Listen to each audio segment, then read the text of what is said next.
There will be times in Illustrator when you might find it useful to convert live text to vector-based paths or outlines to perform various tasks on the artwork. Once you convert text to outlines, it is no longer a font. Let's take a look at how this works. Now, I'm beginning this video with the outlines.ai file already open on my computer. And we can see that if I click on one of these objects, we can see that we have some area type objects that contain a particular font. So you can see if I double click, this is actually live text right now. Now, the other way we can see this is if you go to the Type menu and choose Find Font, we can see that we have multiple fonts in here that are being utilized. Now, I'm going to go ahead and click the Done button, and I'm going to click on, for example, the number 8. And to convert this to outlines, I'm going to go to the Type menu, and I'm going to choose Create Outlines. And the minute that I do that, you can see that this is no longer a font, but is now simply made up of vector-based paths. So I'm going to go ahead and move down here, and I'm going to click on this Tropical Trex text, and I'm going to go to the Type menu and choose Create Outlines.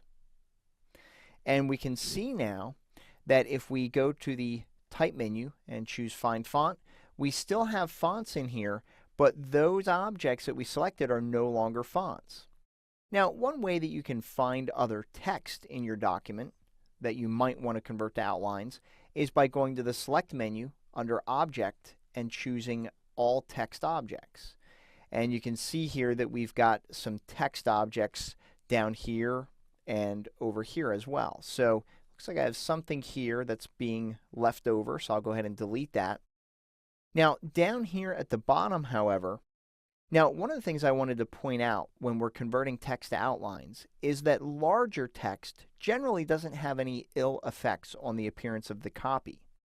But for smaller point sizes, I encourage you to leave those as a font because there is some font hinting built into every font to make it display crisply and accurately.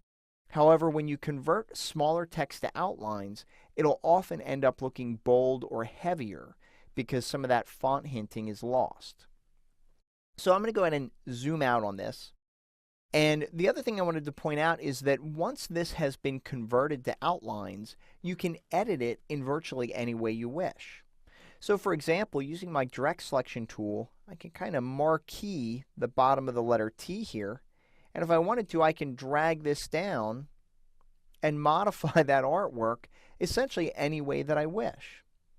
So as you can see, converting text to outlines offers limitless possibilities with a few nuances to be aware of. Remember, once text is converted to outlines, it is no longer editable, but it's no longer dependent on the original font either.